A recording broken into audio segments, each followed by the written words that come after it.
Hello बच्चों, welcome to RD study time. और अब हम देखेंगे प्रश्नावली 4.2 का प्रश्न 6।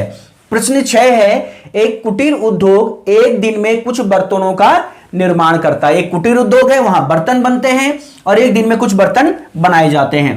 एक विशेष दिन यह देखा गया कि प्रत्येक नग की निर्माण लागत, पहले यह समझ लीजिएगा, एक विशेष दिन क्या देखा गया कि उस दिन जो बर्तन हैं उनकी जो निर्माण लागत है, ठीक है, एक बर्तन की जो निर्माण लागत है, एक बर्तन को बनाने में जितनी लागत आती है, उस दिन के निर्माण किए गए बर्तनों की संख्या उस दिन जितने बर्तन बनाए गए थे के दुगने से 3 अधिक थी, उसके दुगने से 3 अधिक थी।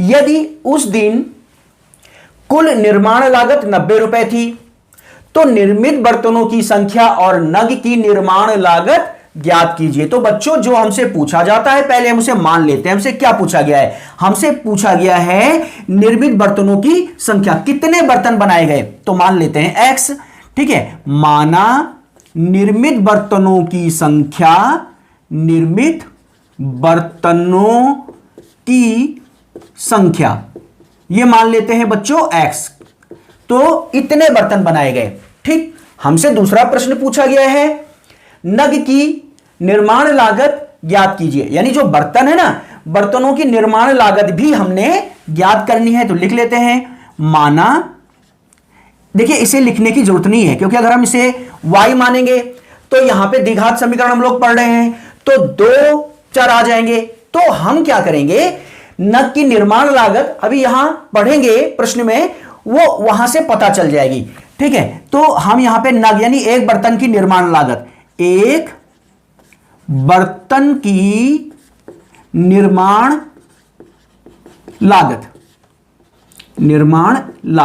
देखिए ये हमें मानने की जरूरत नहीं है, ये हम प्रश्न पढ़ेंगे हमें पता चलेगा। देखो प्रश्न पढ़ते हैं, एक विशेष दिन यह देखा गया कि प्रत्येक नग यानी प्रत्येक बर्तन की निर्माण लागत, जो प्रत्येक बर्तन की निर्माण लागत है बच्चों, उस दिन के निर्माण किए गए बर्तनों की संख्या, तो उस दिन निर्माण किए गए बर्तनों की संख्या क्या मानी थी हमने, x के दुगने से, इसका दुगना कर दीजिए बच्चों, के दुगने से 3 अधिक है, 3 अधिक है, ये देखो अपने आप पता चल गया, ठीक है। हमने यहां पे बर्तनों की संख्या मान ली थी, तो निर्माण लागत हमें यहां पे प्रश्न को पढ़ करके पता चल गया है। अब देखो प्रश्न में और हमसे क्या कहा गया है, प्रश्न में कहा गया है कि कुल निर्माण लागत 90 रुपए है, कुल निर्माण लागत बराबर है 90 रुपए। तो बच्चों कुल निर्माण लागत को समझ लेते हैं। जैसे ये पेन है, अगर किसी कंपनी में 10 पेन बनाए गए, कितने पेन बनाए गए, 10, और एक पेन को बनाने में कंपनी की लागत आती है, एक पेन को बनाने में जो लागत आती है वो सपोज आती है 5 रुपए, ठीक है। एक पेन कितने रुपए का बनता है, 5 रुपए का बनता है। तो अगर उस दिन 10 पेन बने कंपनी में तो कुल लागत कितनी हो जाएगी बच्चों, कुल लागत कैसे मिलेगी, कितने पेन बने, 10, एक पेन की लागत क्या है, 5 रुपए, तो कुल लागत हो जाएगी 50, 10 पचे 50 रुपए। कैसे मिली कुल लागत, कैसे मिली बच्चों, जितने पेन बने होंगे, ठीक है, जितने पेन बने उसको हमने गुणा कर दिया एक पेन की लागत से। तो यहां भी हम क्या करेंगे, कुल निर्माण लागत कैसे मिलेगी, कुल निर्माण लागत इस तरह से मिलेगी कि एक बर्तन की निर्माण लागत कितनी है, 2x धन 3, एक बर्तन की निर्माण लागत को निर्मित बर्तनों की संख्या, जितने बर्तन बनाए गए हैं उससे गुणा कर दीजिए, ठीक। तो कुल निर्माण लागत मिल जाएगी जो कि बराबर है प्रश्नानुसार 90 के। तो चलिए इसे हल करते हैं बच्चों। x को पहले 2x के साथ गुणा करेंगे, फिर 3 के साथ गुणा करेंगे, पहले 2x के साथ गुणा करते हैं तो ये 2x की घात 2 हो जाएगा, फिर 3 के साथ गुणा करते हैं ये 3x हो जाएगा बराबर 90। अब देखो बच्चों 90 को ले आइए इधर, तो ये 2x की घात 2 धन 3x, 90 को इधर लाएंगे बराबर के, तो इसका चिन्ह बदल जाएगा, बराबर बचेगा 0। तो ये बन गई बच्चों द्विघात समीकरण। अब हम इसे हल करेंगे। तो चलिए बच्चों, इसे हल करने के लिए सबसे पहले हम क्या करेंगे द्विघात समीकरण में x की घात 2 का गुणांक देखेंगे, कितना है बच्चों 2। अचर पद देखेंगे, चिन्ह मत लिखना बच्चों, सिर्फ अचर पद देखें कितना है बिना चिन्ह का 90, कितना हो जाएगा ये 180। अब x का गुणांक देखें कितना है बच्चों 3।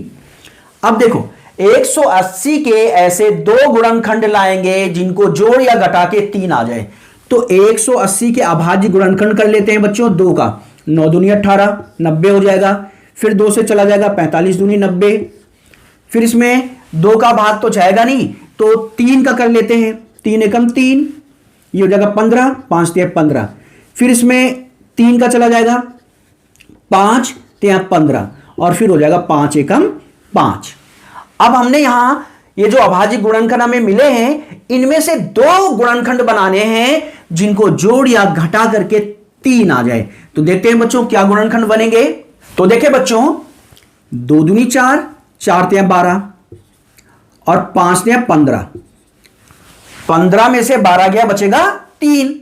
तो हम ले लेते हैं इन 2 गुणनखंडों को, एक है 15, दूसरा है 12। 180 के 2 गुणनखंड क्या हो गए 15 और 12, 15 में से 12 अगर हम माइनस कर दें तो बचेगा 3।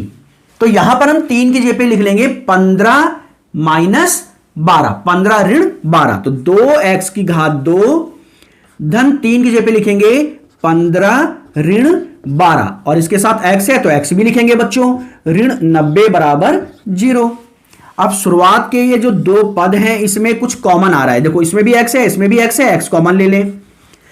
x की 2 घात में से एक x बाहर चला गया बचेगा 2, और एक x बचेगा, धन x चला गया बचेगा 15। अब देखो लास्ट के 2 पदों में ध्यान दें, तो देखिए बच्चों हम 90 को लिख सकते हैं 15 गुणा गया 6, 15 छक्का 90, और 12 को लिख सकते हैं 6 दूनी 12। तो आप देखोगे कि 6 देखो दोनों पदों में क्या आ जाएगा कॉमन, तो 6 को ले लीजिए कॉमन, और ऋण भी हम कॉमन ले लेंगे, 6 को कॉमन ले लिया, ऋण भी हमने कॉमन ले लिया, बाहर निकाल दिया।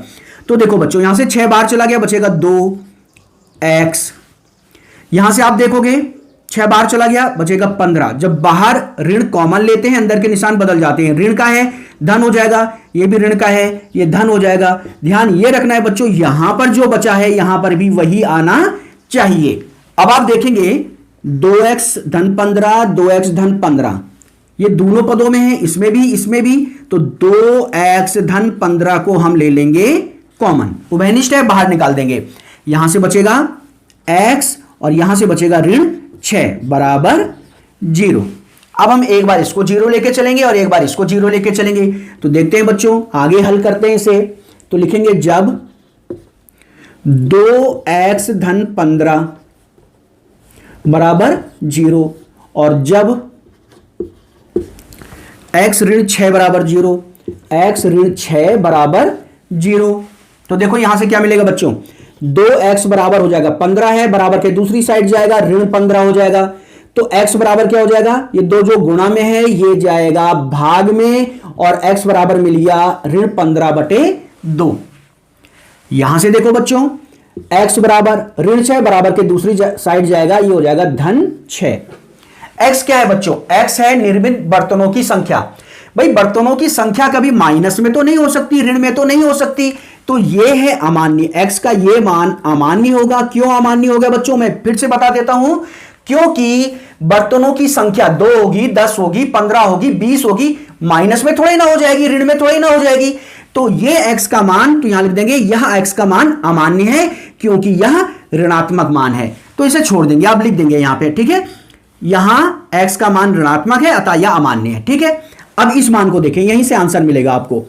भाई x बराबर क्या मिल गया 6, x क्या है बर्तनों की संख्या, x क्या है बर्तनों की संख्या, तो बर्तनों की संख्या x बराबर मिल गया हमें 6।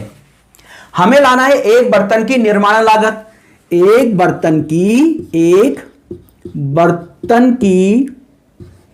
निर्माण लागत, तो एक बर्तन की निर्माण लागत हो जाएगी बच्चों, ये क्या था 2x धन 3 बराबर 2x धन 3, तो 2x का मान लगाओ 6 है और धन 3, तो देखो कितना मिलेगा 6 दूनी 12 और धन 3, कितना मिल गया?